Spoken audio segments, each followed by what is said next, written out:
Hi! Christmas is so soon and I'm so excited. So let's make these cute Christmas gnomes. Red and the gray ones I made last year, and this year I'm more for white and gold aesthetic. So let's start. We don't need fancy tools, just like Dresden tool and a ball tool will be enough, don't worry. And we will start with making Rice Krispie treats. Our gnomes are quite heavy, they are 300 grams each, so it's logical to try to make them more lightweight. Okay, so to make Rice Krispie treats, we need equal parts marshmallows and puffed rice. I don't measure, I eyeball it. So I heated the marshmallows in the microwave, and now I covered my spatula in the shortening, so it doesn't stick, but it still sticks, so don't worry. So I'm mixing it to achieve the consistency I'm looking for, and this is too much marshmallows. So I just added more puffed rice and see how it's all sticking together, so it's nice and pliable. And I used some water so it doesn't stick to my hand. I formed these cones that are 22, 27, around 25 grams each, and I tried to make them different sizes. But anyway, when we will be making the gnome, there's so many variations how we will add the fondant, so anyway they will be different. Little bigger, smaller, let's make it taller. See how sticky my hands are now, so I'm just going to wash them again. So this is how they look like, and we need to leave them for 5 minutes to cool down. In the meantime, let's knead and color our fondant. For my last year gnomes, I used black fondant to mix in my white to achieve the gray color, but it is a noticeable purple hue. So this year I decided to use true black powdered food coloring to achieve real gray. So I just added a little and started to mix, and I'm not sure you can see, but in real life the difference is huge. Next step is to cover our Rice Krispie cones to create a base. I just roll some fondant and I started to cover from the bottom. It doesn't matter, you cut the excess and try to smooth, but still you can see that there is a lot of bumps everywhere. And don't worry about it, just leave this one and let's make the other one. So the first one has time to cool down and the fondant won't be so soft. Okay, the technique I'm going to use here is called double coverage. When we made our Rice Krispie bases, you saw how bumpy and uneven they were. And then we covered them in a fairly thin layer of fondant, and you could still see how bumpy they remained. So there are two options to resolve this issue. First, you can sand your Rice Krispie base, but you will need to wait until it will dry completely before sanding. Alternatively, you can use a different brand of puffed rice. For example, the original Kellogg brand, the pieces are smaller, so your base will be more smooth from the beginning. And the second option, which I'm using here, is double coverage. We cover our base in fondant, and then we do it again. Why not? This method gives a very smooth result, and you can do it even 3 times if you need. To make the legs, first I mark the placement, and then I lift fondant up to create the folds, and then I emphasize the folds with my Dresden tool. This way we will kinda have like a coat, and then our legs will be like a pants underneath it.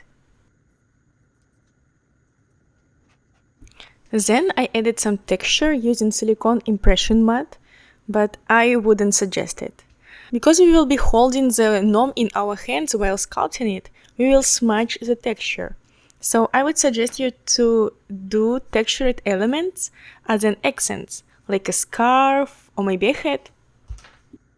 Back to the legs, there is no real sculpting here, we're just using different color fondant to separate the coat from the shoes. This way, overall, our sculpture will be more complex. We are not just sticking shoes to the body. And speaking of shoes, usually I like to roll a sphere or like a short sausage and then roll in the middle to create this symmetrical shape. And the both ends will be bottoms of our shoes, so we just press them against the mat to form the bottoms. And now you just need to cut them in half and you will have two shoes. This is quite a rough shape, so you will need to continue some sculpting by making it wider where the toes are and make it smaller where the heel is.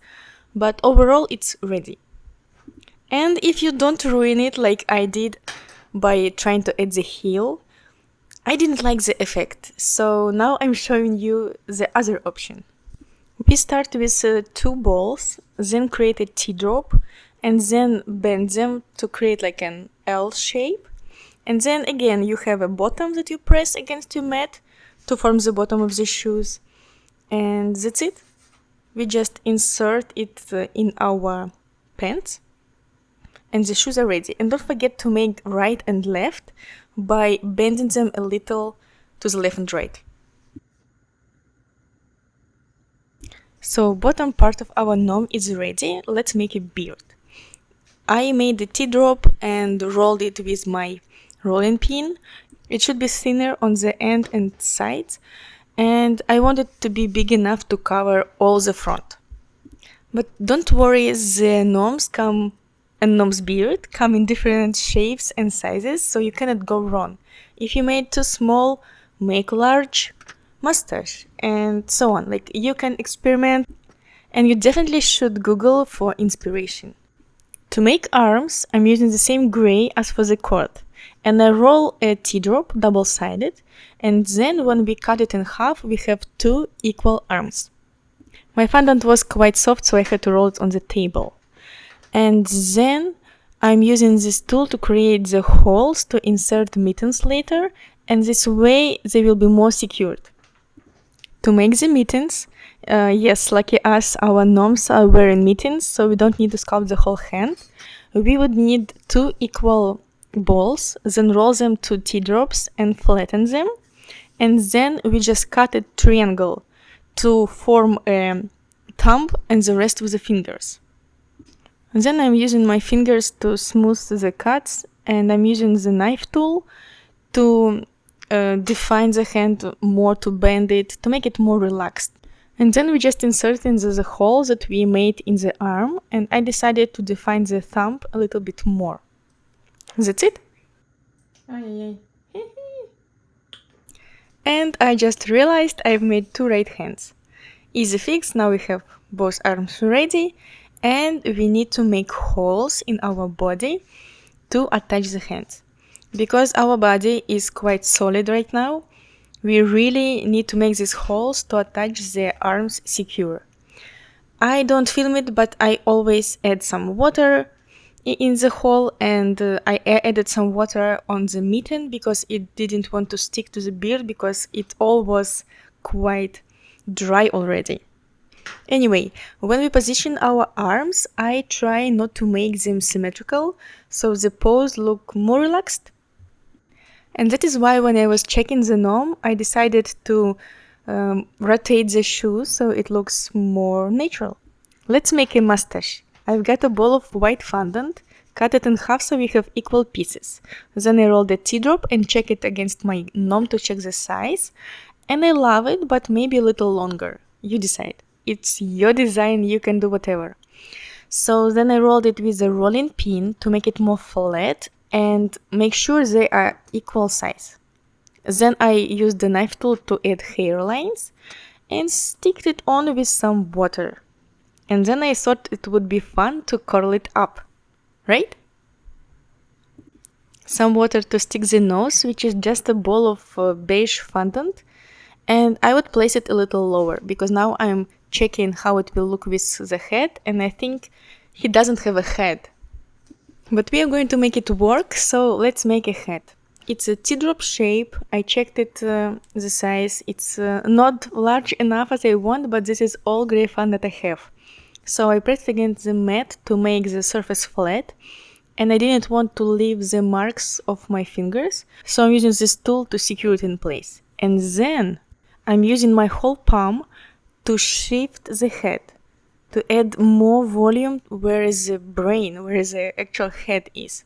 And then I added some folds and creases, and then I decided to push it even more, so there is more volume. And you can see how it changed the whole sculpture. And then I added this fur brim for even more volume. I checked the size, rolled it with this tool to leave the edges more thick, so there is more volume again. You can create a fur texture, but I don't think it's necessary, and it's so time consuming. Let's not forget the little ball on the top, and that's it. Or not. Let's add the fur on the arms. The more details we add, the better, because this way the sculpture is more interesting.